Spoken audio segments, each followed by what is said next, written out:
السلام علیکم ورحمۃ اللہ۔ قدم بقدم تفسیر نور میں آگے بڑھتے ہوئے ملاحظہ فرمائیں، الحمدللہ اول قرآن سورہ حمد سے جو کام شروع ہوا ہے، روزانہ ایک آیت تقریباً ملاحظہ فرمائیں۔ آج سورہ آل عمران کی 84 نمبر آیت۔ بسم اللہ الرحمن الرحیم۔ قل آمنا بالله وما أنزل علينا وما أنزل على إبراهيم وإسماعيل وإسحاق ويعقوب والأسباط وما أوتي موسى وعيسى والنبيون من ربهم لا نفرق بين أحد منهم ونحن له مسلمون۔ پیغمبر ان سے کہہ دیجئے کہ ہمارا ایمان اللہ پر ہے اور جو ہم پر نازل ہوا ہے، اور جو ابراہیم، اسماعیل، اسحاق، یعقوب اور اسباط پر نازل ہوا ہے، اور جو موسیٰ اور عیسیٰ اور انبیاء کو خدا کی طرف سے دیا گیا ہے، ان سب پر ایمان ہے۔ ہم ان کے درمیان تفریق نہیں کرتے، اور ہم خدا کے اطاعت گزار بندے ہیں۔ یہ آیت سوائے ایک دو کلمے کے مکمل طور پر سورہ بقرہ کی 136ویں آیت کی طرح ہے، مشابہ ہے، بالکل شبیہ ہے اسی آیت کی طرح، سوائے ایک دو کلمے کے۔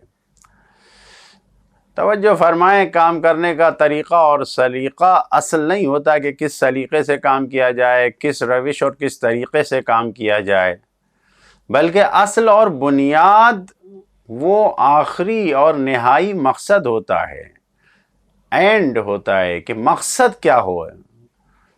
کام کرنے کا طریقہ الگ الگ ہوتا ہے لیکن مقصد ایک ہوتا ہے۔ ہر زمانے میں نبیوں کے کام کا طریقہ، نبیوں کے کام کا انداز الگ الگ تھا، ہر زمانے میں الگ الگ تھا۔ مثلا جناب موسیٰ فرعون کی طرف گئے، اس کے پاس جا کے تبلیغ کیا، جا کے کہا۔ جناب سلیمان نے مثلا ملکہ بلقیس جو ایک حکمران تھی، اس کے تخت کو، اس کے تاج کو اپنے پاس بلوا کر دعوت دیا۔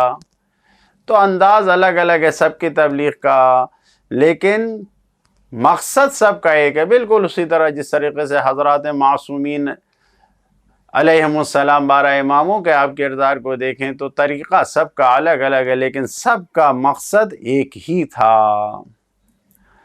اگر گزشتہ انبیاء کرام میں سے آنے والے پیغمبر کو پہچانوانے اور ان کی مدد کرنے کا عہد لیا گیا ہے کہ آنے والے پیغمبر کو پہچانواؤ اور ان کی مدد کرو، یہ عہد لیا گیا ہے، تو آنے والے پیغمبر کو بھی یہ حکم دیا گیا ہے کہ اپنے تمام پیروکار کی طرف سے، تمام ماننے والوں کی، چاہنے والوں کی جانب سے آنے والے یعنی گزشتہ پیغمبروں پر اپنے ایمان رکھنے کا اعلان کریں، جیسا کہ اس آیت میں سرکار رسالت مآب نے اعلان فرمایا۔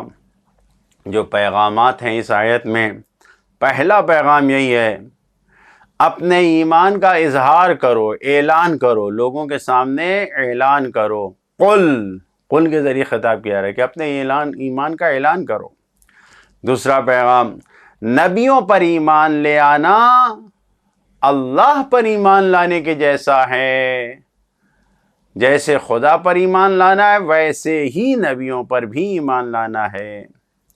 تیسرا پیغام، گزشتہ نبیوں کی خدمتوں کا انکار نہیں کرنا چاہیے، نہیں ہونا چاہیے، یعنی گزشتہ بزرگوں نے جو خدمات انجام دی اس کا قدردان ہونا چاہیے، منکر نہیں ہونا چاہیے۔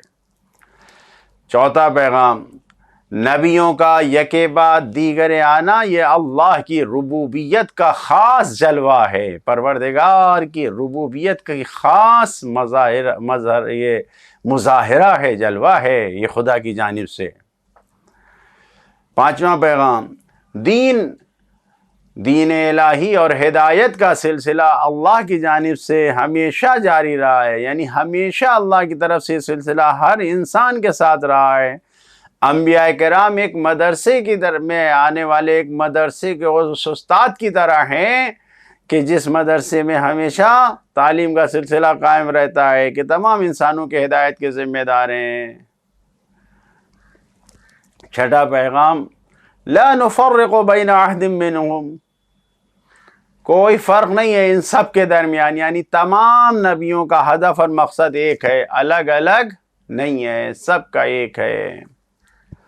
ساتواں پیغام، بعض نبی سے افضل و برتر ہیں، فضلنا بعض النبیین علی بعض، کسی بھی لحاظ سے ہمارے ایمان نہ لانے کا یہ بہانہ نہ بنے کہ یہ سبب بنے کہ ہم آپ سب سے افضل نبی کے ماننے والے ہیں، یہ بہانہ نہیں ہونا چاہیے، نہیں، سب پر ایمان لانا ہے، افضلیت برتری ان کی خود میں ہے، لیکن ہم پر لازم ہے کہ ہم سب پر ایمان لے آئیں۔ ایسا کرنا صحیح نہیں ہے کہ صرف ایک پر ایمان لے آئیں یا چند پر ایمان لے آئیں، نہیں، تمام نبیوں پر ایمان لانا ضروری ہے۔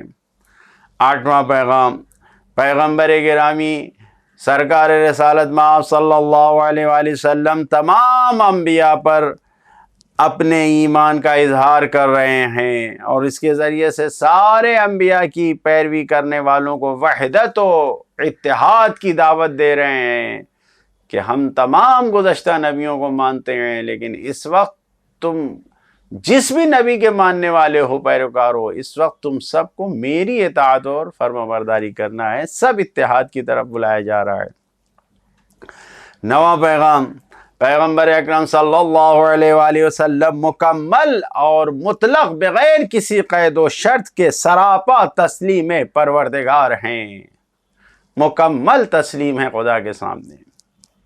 دسواں پیغام، یہ بھی جان لے کہ جو بھی نبیوں کے درمیان فرق کا قائل ہوگا، کسی بھی نبی کے درمیان اگر فرق کا قائل ہوگا تو یہ جان لے کہ وہ تسلیم پروردگار نہیں ہے، مکمل طور پر خدا کے سامنے اس نے اپنے آپ کو تسلیم نہیں کیا ہے۔ 11واں پیغام، مومنین تمام موجودات اور تمام مخلوقات کی طرح سراپا تسلیم پروردگار رہتے ہیں، جو بھی صاحب ایمان ہوتے ہیں ہمیشہ تسلیم پروردگار رہتے ہیں۔ لہذا عملی زندگی کے لیے پیغام یہی ہے کہ زندگی میں کامیاب وہی ہے جو پوری طرح سے ایمان رکھتا ہو، نہ کہ بعض پر ایمان رکھے اور بعض پر ایمان نہ رکھے۔ ایسے لوگ ہمیشہ ناکام ہیں کہ جب اپنی دنیا کا کوئی فائدہ ہوا تو ہم ایمان رکھتے ہیں، اور جہاں دیکھا ہماری دنیا کا کچھ نقصان ہو رہا ہے تو فوراً نہیں ہم تو ایمان نہیں رکھتے۔ یہ ناکام انسان ہیں۔